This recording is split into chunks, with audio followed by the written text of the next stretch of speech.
À l'approche d'un rendez-vous qui pourrait marquer une nouvelle page de l'histoire du football congolais, l'enthousiasme commence à monter chez les supporters des Léopards.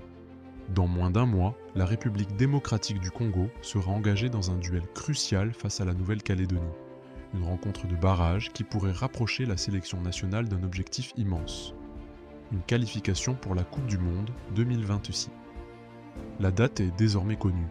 Les Léopards entreront en scène le 31 mars prochain, dans un match qui s'annonce déjà comme l'un des plus importants de ces dernières années pour le football congolais.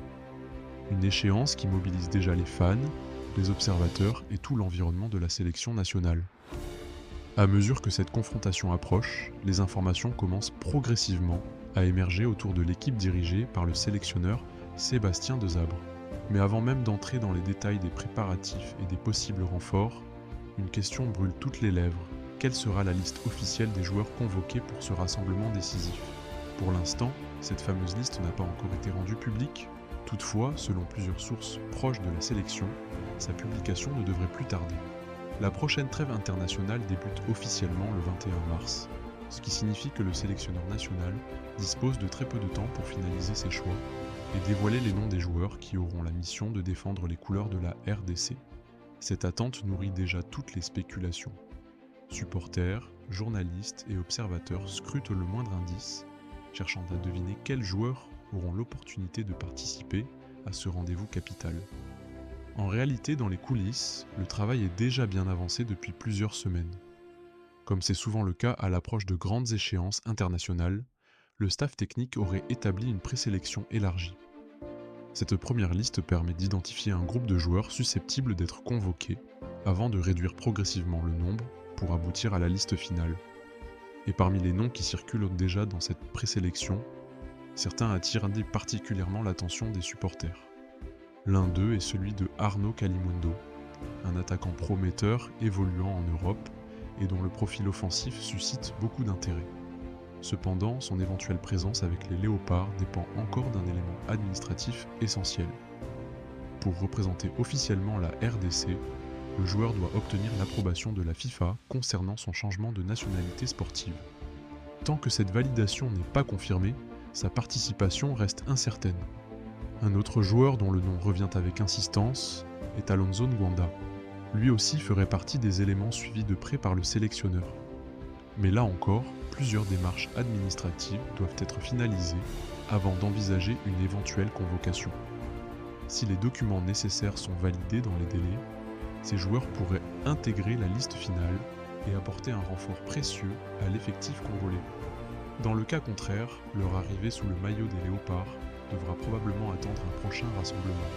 Par ailleurs, une autre rumeur a récemment agité les réseaux sociaux autour d'un nom bien connu du football européen, Stephy Mavididi. Plusieurs publications affirment même que l'attaquant aurait déjà obtenu son passeport congolais et qu'il serait prêt à rejoindre immédiatement la sélection. Mais la réalité est un peu plus nuancée. Le joueur a effectivement entamé les démarches pour représenter la RDC et son dossier administratif aurait même déjà été transmis aux instances compétentes. Toutefois, la procédure n'est pas encore totalement finalisée. Avant de pouvoir enfiler officiellement le maillot des Léopards, Mavididi doit lui aussi attendre la validation de la FIFA concernant son changement de nationalité sportive. Une étape indispensable qui déterminera s'il pourra, ou non, participer aux prochaines échéances de la sélection congolaise. Et pendant que ces dossiers administratifs suivent leur cours, une autre information importante commence à circuler autour de la sélection nationale. La validation officielle de la FIFA reste donc l'étape décisive pour ces joueurs en attente de changement de nationalité sportive. Ce n'est qu'après cette confirmation qu'ils pourront obtenir leur passeport congolais et devenir pleinement éligibles pour porter le maillot des Léopards. Si les démarches administratives venaient à prendre un peu plus de temps que prévu, cela ne constituerait pas forcément une mauvaise nouvelle.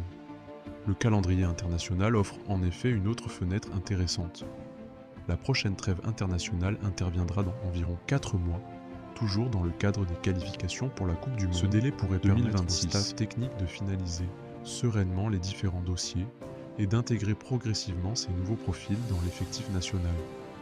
Mais au-delà de l'arrivée potentielle de nouveaux talents, une autre question stratégique se pose pour le sélectionneur Sébastien Desabre. Comment renforcer l'équipe sans perturber l'équilibre du groupe déjà en place ? Depuis plusieurs mois, la sélection congolaise a entamé un travail de reconstruction. Les joueurs apprennent à mieux se connaître, les automatismes se développent et un style de jeu collectif commence à se dessiner. Dans ce contexte, bouleverser l'effectif avec trop de nouvelles têtes pourrait fragiliser cette dynamique naissante. C'est précisément pour cette raison que le sélectionneur cherche à maintenir un équilibre délicat, ouvrir la porte à de nouveaux talents tout en préservant la cohésion du groupe existant. L'exemple de l'intégration progressive de Aaron Wan-Bissaka illustre parfaitement cette philosophie. L'arrivée du latéral formé en Angleterre a apporté une réelle valeur ajoutée à l'équipe. Son expérience dans les grands championnats européens, combinée à ses qualités défensives reconnues, a permis de renforcer la solidité du couloir droit tout en apportant une certaine maturité tactique au groupe. Ce type d'intégration graduelle correspond exactement à la vision du staff technique. Améliorer l'effectif sans casser les repères collectifs. Une approche prudente mais essentielle à l'approche d'un rendez-vous aussi important que ces barrages. Dans le même temps, toutes les nouvelles ne sont pas forcément positives pour certains joueurs qui espéraient profiter de cette opportunité. Plusieurs informations laissent entendre que certains éléments performants en club ne devraient finalement pas figurer dans la liste finale. C'est notamment le cas d'Oscar Cabuit, un joueur appartenant au TP Mazembe et actuellement prêté en Suisse du côté du FC Lucerne. Pourtant, l'attaquant affiche une forme impressionnante ces dernières semaines. Selon plusieurs rapports, il aurait inscrit 4 buts lors de ses 5 derniers matchs, une statistique qui témoigne de son efficacité devant le but. Malgré ses performances encourageantes, il semblerait que son nom ne figure pas dans la présélection retenue pour ce rassemblement. Une décision qui peut surprendre, mais qui rappelle à quel point la concurrence est intense au sein de la sélection congolaise. A l'inverse, certains visages bien connus pourraient faire effectuer leur retour après une période compliquée, marquée par des blessures. Le cas le plus évoqué ces derniers jours est celui de Silas Katompa Mvumpa. L'attaquant congolais, qui retrouve progressivement son rythme en club, pourrait à nouveau faire partie du groupe des Léopards. D'autres joueurs sont également cités parmi les potentiels revenants, notamment Yohan Wissa et Grady Diangana. 2 éléments offensifs capables d'apporter vitesse, créativité et percussion dans les phases offensives. Leur retour représenterait un renfort important pour l'animation offensive de la sélection. Mais ces retours posent également une réalité incontournable. La liste finale est limitée. Chaque retour d'un cadre signifie presque automatiquement qu'un autre joueur devra céder sa place. Et c'est là que commence le véritable casse-tête pour le sélectionneur. Construire une liste définitive d'environ 23 joueurs parmi un vivier aussi riche représente un exercice particulièrement délicat. Chaque décision devra être mûrement réfléchie, car ces matchs de barrage pourraient avoir un impact majeur sur l'avenir du football congolais. Pendant que les supporters attendent avec impatience l'annonce officielle de cette liste, une autre information importante vient justement d'émerger concernant l'organisation même de ces barrages. Une donnée logistique qui pourrait bien jouer un rôle déterminant dans la préparation des Léopards pour ce rendez-vous crucial. Si ces retours se confirment lors de la prochaine annonce officielle, le visage des Léopards pourrait connaître quelques ajustements importants par rapport à l'effectif qui avait disputé la dernière Coupe d'Afrique des Nations. Dans ce type de contexte, le sélectionneur Sébastien Desabre doit analyser plusieurs paramètres avant de trancher. La forme actuelle des joueurs, leur temps de jeu en club, leur état physique, mais aussi leur capacité à s'intégrer dans le système collectif font partie des critères essentiels. Chaque détail compte, surtout lorsque l'équipe se prépare pour un rendez-vous aussi décisif que ces barrages qui pourraient rapprocher la RDC d'une participation historique à la Coupe du Monde 2026. Et sur ce point précis, certains joueurs pourraient malheureusement être désavantagés par leur situation actuelle en club. C'est notamment le cas de Michel-Ange Balikwisha, qui faisait pourtant partie du groupe congolais depuis la compétition continentale. L'ailier traverse une période plus compliquée. Son temps de jeu s'est considérablement réduit et il peine à enchaîner les minutes sur le terrain. Dans le football moderne, ce facteur est souvent déterminant pour un sélectionneur. Un joueur qui ne joue pas régulièrement en club arrive rarement au rassemblement avec le rythme nécessaire pour des rencontres internationales de très haut niveau. Dans certaines situations extrêmes, un joueur peut même être temporairement écarté du groupe principal de son club. Dans le jargon du football, on parle parfois d'un joueur placé dans le loft, c'est-à-dire qu'il s'entraîne à part et ne fait plus réellement partie des plans sportifs immédiats de l'équipe. une situation délicate qui pourrait naturellement influencer les choix du staff technique congolais. Et avec les possibles retours de Yohan Wissa, Silas Katompa Mvumpa et Grady Diangana, la concurrence pourrait devenir encore plus intense dans les secteurs offensifs. Dans ce scénario, plusieurs places devraient logiquement être libérées par rapport au groupe qui avait participé à la CAN. Cela signifie que 3 joueurs, voire davantage, pourraient en quitter la liste pour faire de la place au retour ou à de nouveaux profils. Et ces décisions pourraient en provoquer de nombreux débats parmi les supporters. Un autre dossier qui suscite déjà des discussions concerne celui de Gaël Kakuta. Le meneur de jeu a longtemps été l'un des piliers techniques de la sélection congolaise. Sa vision du jeu, sa qualité de passe et son expérience internationale ont souvent permis aux Léopards de faire la différence dans les moments clés. Mais le football évolue vite. Avec l'émergence de profils plus explosifs et plus dynamiques, certains observateurs estiment que Grady Diangana pourrait désormais occuper un rôle offensif similaire dans l'animation du jeu. Une réflexion qui illustre bien la transition générationnelle que traverse progressivement l'équipe nationale. La concurrence est également particulièrement forte en attaque. Si le retour de Silas Katompa Mvumpa se confirme, l'équilibre de la ligne offensive pourrait être redéfini. Le sélectionneur devra alors décider quels joueurs occuperont les rôles principaux et lesquels devront se contenter d'un statut de remplaçant. Dans cette bataille pour les places, plusieurs noms bien connus circulent. Cédric Bakambu, Fiston Mayel ou encore Samuel Essande font partie des attaquants capables d'apporter des solutions différentes à l'équipe. Mais avec un nombre limité de places, chaque choix devra inévitablement ventilé. C'est précisément là que le travail du sélectionneur devient le plus complexe. Composer une liste d'environ 23 joueurs alors que plusieurs dizaines de footballeurs congolais évoluent aujourd'hui à un bon niveau en Europe. Et ailleurs représente un véritable casse-tête stratégique. Chaque décision sera analysée, commentée et parfois même contestée par les supporters et les observateurs du football congolais. Mais une chose est certaine, la publication de cette liste approche à grands pas. La trêve internationale débutera le 21 mars, ce qui signifie que l'annonce officielle pourrait intervenir dans les prochains jours, peut-être même dans la semaine à venir. Et lorsque cette liste sera enfin dévoilée, elle donnera une vision beaucoup plus claire de l'équipe qui représentera la RDC lors de ces barrages décisifs. Nous saurons alors quels joueurs feront leur retour, quels nouveaux visages apparaîtront, mais aussi quels éléments devront patienter encore avant d'obtenir une nouvelle opportunité avec les Léopards. Mais pendant que toute l'attention semble tourner vers la préparation de la sélection nationale, un autre sujet tout aussi important anime actuellement le football congolais. L'avenir de la Fédération congolaise de football association, FECOFA. En coulisses, la bataille pour la présidence de l'instance dirigeante commence déjà à prendre forme. Plusieurs figures connues du football congolais ont manifesté leur ambition de diriger la fédération et d'influencer l'avenir du football national. Parmi les premiers candidats déclarés figure Aziz Makoukoula, ancien ambassadeur de la FECOFA, qui souhaite désormais jouer un rôle central dans la reconstruction et le développement du football congolais. Dans la même dynamique, Jean-Claude Ngoï Kassanji, ancien président du SM Sangabalend, a lui aussi annoncé son intention de briguer la présidence de l'institution. Un troisième nom circule également dans les discussions. Véron Mozengo Amba, actuel secrétaire général de la Confédération africaine de football. Sa possible entrée dans la course pourrait ajouter une nouvelle dimension à cette élection très attendue. Et pendant que ces enjeux institutionnels se dessinent en arrière-plan, une autre information capitale concernant l'organisation même des matchs de barrage, alors que l'attention se concentre naturellement sur les performances des Léopards, le football congolais traverse également une période décisive sur le plan institutionnel.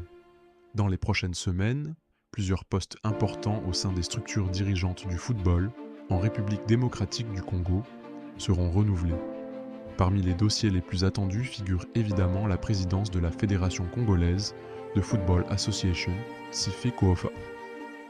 Plusieurs personnalités du monde sportif ont déjà manifesté leur intérêt pour diriger l'instance qui pilote le football national.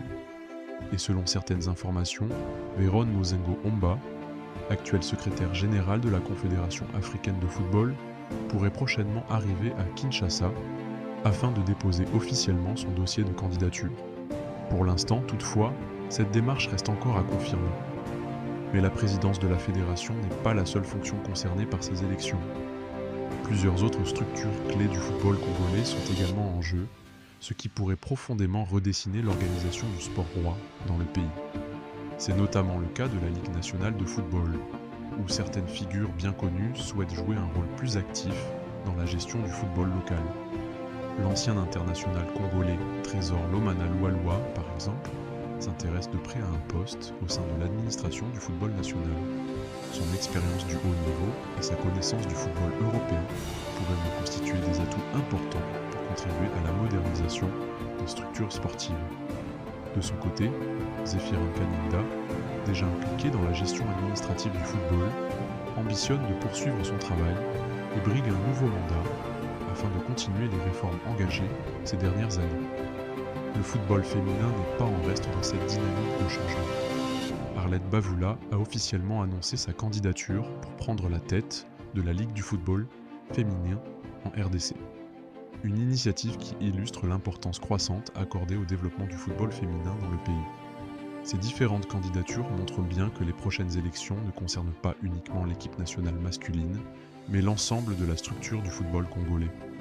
Les scrutins sont prévus pour le mois d'avril, ce qui signifie que les semaines à venir seront déterminantes pour l'avenir administratif et stratégique du football en RDC. Peu à peu, les projets et les visions des différents candidats devraient être dévoilés, permettant aux acteurs du football congolais d'avoir une idée plus claire des orientations proposées pour les années à venir. Mais pendant que ces discussions se poursuivent dans les coulisses des instances dirigeantes, les supporters restent avant tout concentrés sur le terrain. Car l'actualité la plus brûlante concerne toujours les Léopards et leur rêve immense, se qualifier pour la Coupe du Monde de la FIFA 2026. Et justement, une information capitale vient tout récemment d'être confirmée du côté de la FIFA, mettant fin à plusieurs semaines d'incertitude et d'interrogation. Pour comprendre l'importance de cette décision, il faut revenir quelques mois en arrière. Lors des derniers matchs décisifs dans la course à la qualification, la RDC avait affronté deux grandes nations du football africain, le Cameroun et le Nigeria. Ces confrontations avaient une importance capitale puisqu'elles déterminaient quelles équipes pourraient continuer l'aventure vers le mondial. À l'issue de ces rencontres, la RDC s'était positionnée pour accéder aux barrages internationaux, une étape cruciale permettant d'obtenir les derniers billets pour la Coupe du Monde. Mais malgré cette performance sportive, la qualification restait provisoire pendant plusieurs semaines. La raison était simple, une contestation avait été déposée par la fédération nigériane auprès de la FIFA. Les responsables du football nigérian estimaient que leur sélection devait occuper la place attribuée à la RDC dans ces barrages. Cette réclamation a rapidement alimenté les débats et les inquiétudes parmi les supporters congolais. Pendant plusieurs jours, de nombreuses rumeurs ont circulé, laissant planer le doute sur la participation des Léopards à cette étape décisive. Certains craignaient même que la FIFA puisse modifier la liste des équipes qualifiées. Mais désormais, la situation est officiellement clarifiée. La FIFA a confirmé la liste des sélections qui participeront aux barrages internationaux. Et la bonne nouvelle est tombée. La République démocratique du Congo figure bel et bien parmi les équipes retenues. Cette validation représente un soulagement immense pour tout le football congolais. Elle signifie que les Léopards auront bien l'opportunité de défendre leurs chances lors de ce mini-tournoi décisif. Ces barrages se dérouleront au Mexique, dans la ville de Guadalajara, où plusieurs sélections venues de différents continents se retrouveront pour tenter de décrocher les dernières places qualificatives pour la Coupe du Monde 2026. Les matchs sont programmés à partir du 21 mars, et la tension commence déjà à monter autour de cette compétition, où chaque détail pourrait faire la différence. La confirmation officielle de la FIFA a donc clarifié la situation. Les Léopards auront bien leur chance dans ces barrages internationaux. Au total, 6 sélections nationales ont été retenues pour participer à ce mini-tournoi décisif qui offrira les dernières opportunités de qualification pour la Coupe du Monde 2026. Aux côtés de la République démocratique du Congo, on retrouve également la Nouvelle-Calédonie, la Jamaïque, la Bolivie, le Suriname et l'Irak. Des équipes venues de différents continents, toutes animées par le même objectif: décrocher l'un des précieux billets pour la plus grande compétition du football mondial. Pour les Léopards, le programme de préparation est déjà bien défini. Avant d'entrer dans le vif du sujet, le staff technique a prévu une rencontre amicale stratégique. Le 25 mars, la sélection congolaise affrontera les Bermudes dans un match de préparation qui permettra d'ajuster les derniers réglages. Ce choix n'est pas anodin. L'objectif du sélectionneur Sébastien Desabre et de son équipe est clair: permettre aux joueurs de s'adapter progressivement aux conditions locales. Le climat, le terrain, le rythme des matchs et même l'environnement général peuvent jouer un rôle important dans une compétition aussi courte et intense. Ce match amical servira donc de répétition générale avant le rendez-vous décisif, car quelques jours plus tard, le moment de vérité arrivera. Le 31 mars, la RDC disputera le match le plus important de sa campagne de qualification. Les Léopards affronteront le vainqueur du duel entre la Jamaïque et la Nouvelle-Calédonie. Une confrontation qui pourrait marquer un tournant majeur dans l'histoire récente du football congolais. Pour les supporters, l'enjeu est immense. La République démocratique du Congo n'a plus participé à une Coupe du Monde depuis plusieurs décennies. Et toute une génération de fans rêve de revoir les Léopards sur la plus grande scène du football mondial. Aujourd'hui, cette opportunité se présente à nouveau. Le groupe dirigé par Sébastien Desabre a montré ces derniers mois des signes encourageants. Plus de solidité défensive, une meilleure organisation collective et un esprit d'équipe qui semble se renforcer au fil des rassemblements. Bien sûr, tout reste à faire sur le terrain. Les barrages sont des matchs particuliers, où la pression est maximale et où chaque détail peut faire la différence. Mais l'essentiel est désormais acquis. La RDC est officiellement qualifiée pour cette étape décisive. La décision de la FIFA met également un terme définitif aux contestations qui avaient été évoquées ces dernières semaines.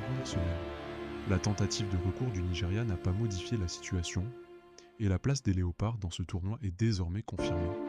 Désormais, toute l'attention se tourne vers la préparation de l'équipe nationale. Dans les prochains jours, la publication de la liste officielle des joueurs convoqués sera un moment clé. Les supporters découvriront enfin quels joueurs auront la responsabilité de représenter la nation dans ces rencontres cruciales. Ce choix du sélectionneur sera déterminant. Expérience, forme du moment, cohésion du groupe, chaque critère comptera pour bâtir une équipe capable de relever ce défi historique. Car une chose est certaine, le 31 mars pourrait devenir une date marquante dans l'histoire du football congolais. Peut-être même l'un des matchs les plus importants disputés par les Léopards depuis de nombreuses années. Le destin est désormais entre les mains des joueurs. Sur le terrain, ils auront l'occasion de prouver que la RDC mérite de retrouver sa place parmi les grandes nations du football mondial. En attendant ce moment décisif, tout un peuple retient son souffle. Les supporters n'ont plus qu'à faire preuve de patience, continuer à soutenir leur équipe et espérer que cette campagne de qualification se termine par un exploit historique. Car au fond, une question anime aujourd'hui tous les passionnés de football congolais.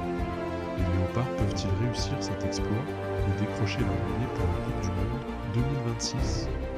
Le rendez-vous est pris et l'espoir est plus vivant que jamais. Likez la vidéo, partagez-la avec d'autres supporters des Léopards. Abonnez-vous à la chaîne Flashport pour ne manquer aucune analyse, aucune information et aucune actualité brûlante du football.